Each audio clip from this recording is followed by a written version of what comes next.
ناظرین آپ کا خیر مقدم ہے. الحمدللہ آج ہم نے چوتھا روزہ اختیار کیا ماہ رمضان المبارک 2022 کا، اور یہ اللہ کا بے پایا احسان ہے کہ اس نے ہمیں ماہ رمضان المبارک اور عشرہ رحمت کا یہ چوتھا روزہ عنایت فرمائے. اللہ تعالیٰ سے دعا ہے کہ بقیہ جو آنے والے روزے ہیں ہمیں عبادات کے ساتھ اور تسبیحات کے ساتھ اور تمام تر خوبیوں کے ساتھ رکھنے کی توفیق عطا فرمائے. آئیے، یہ وہ سیگمنٹ ہے کہ جس کا آپ کو سال بھر انتظار رہتا ہے، اور قبلہ مفتی محمد اکمل مدنی صاحب تشریف فرما ہوتے ہیں جو آپ کے سوالات کے جوابات عنایت فرماتے ہیں. فوری طور پر آپ رائٹ ڈاؤن کر لیں اپنے سوالات کو اور اس پروگرام کا حصہ بن جائے.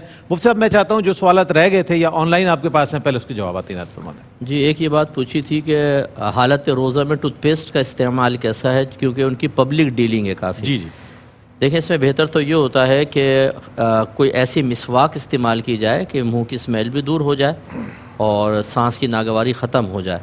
لیکن اگر فرض کر لیں کہ اسمیل آنے کی وجہ سے اس سے بھی کمی پوری نہ ہو اور آپ کے جاب پر کوئی اثر انداز ہو رہا ہے، تو انگلی سے ہو سکے تو یوز کریں. برش یوز کریں گے حلق میں جانے کا اندیشہ ہے، اور ظاہری دانتوں پہ پھیر کے اور اچھی طرح کلی کریں، کوئی ذرہ حلق میں نہ جائے ورنہ روزہ ٹوٹ جائے. یعنی مسواک جو ہے حالت روزوں میں استعمال کی جا سکتی جی، ہے. مسواک بھی کر سکتے ہیں اور پیسٹ کو خالی انگلی پر لے کر وہ بھی کر سکتے ہیں، لیکن بہت سخت جب مجبوری ہو، ورنہ حتی الامکان خشک مسواک استعمال کریں. آپ کی اجازت سے کالر لگو لیتے ہیں. السلام علیکم. السلام علیکم جناب. السلام علیکم. وعلیکم السلام ورحمۃ اللہ. جی فرمائیے. جی، میرا ایک کوشچن یہ ہے کہ اگر کوئی شخص کھانا وغیرہ کھا رہا ہو یا کتابیں وغیرہ پڑھ رہا ہو یا واش روم وغیرہ میں بیٹھا اور رمضان میں نبی کریم کا نام مبارک سنے، تو ان کاموں سے فراغت کے بعد درود پاک پڑھنا واجب ہوگا؟ ٹھیک ہے. دوسرا سوال. ٹھیک ہے، بہت شکریہ آپ. جی سر. دیکھیں، کھانا کھاتے ہوئے تو درود شریف پڑھ کوئی کسی نے پڑھا، یعنی کوئی نام اقدس لیا صلی اللہ علیہ وسلم، تو درود پاک پڑھ سکتے ہیں، وقف کر سکتے ہیں. لیکن واش روم وغیرہ کے اندر ہوں یا کسی ایسی جگہ پر جہاں پہ مناسب نہیں ہے تو پھر فوری جواب دینا کوئی لازم نہیں ہے. اس میں بہتر یہ ہے کہ جب باہر نکل آئیں تب جواب دے دیں. ٹھیک ہے. اگلے کالر کو لیتے ہیں. السلام علیکم. لائن ڈراپ ہو گئی. جی صاحب آپ فرما رہے تھے آپ کے جو سوال ہے. جی ہاں، ایک یہ سوال کیا تھا کہ تراویح جو ہیں وہ خواتین بیٹھ کر پڑھ سکتی ہیں کہ نہیں. جی دیکھیں، فرائض میں اور واجبات میں قیام فرض ہوتا ہے، باقی سنن نوافل میں قیام فرض نہیں ہے.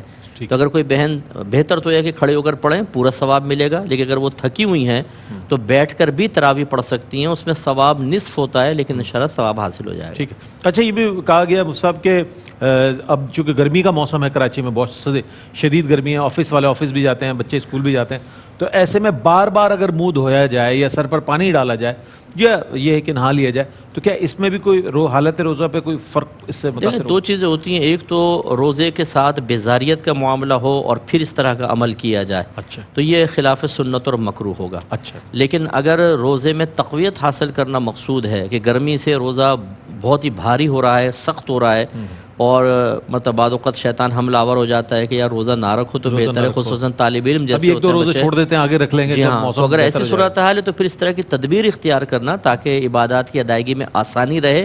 یہ تو وسوسہ شیطانی ہے، وسوسہ نفس کو کاٹنے والی صورت ہے، اور اس پہ انشاءاللہ ثواب کا ترتب ہوگا. ٹھیک ہے. کالر ہیں. السلام علیکم. وعلیکم السلام. جی فرمائیے.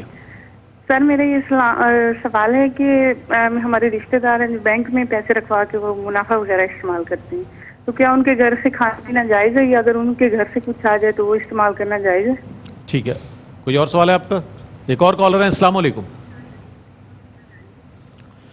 السلام علیکم. السلام علیکم.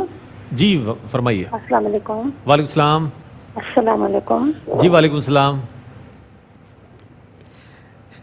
3 ہو گئے سلام. آپ سوال نہیں آیا آپ کا، تینوں مرتبہ میں نے وعلیکم السلام کہہ دیا. جی مصعب.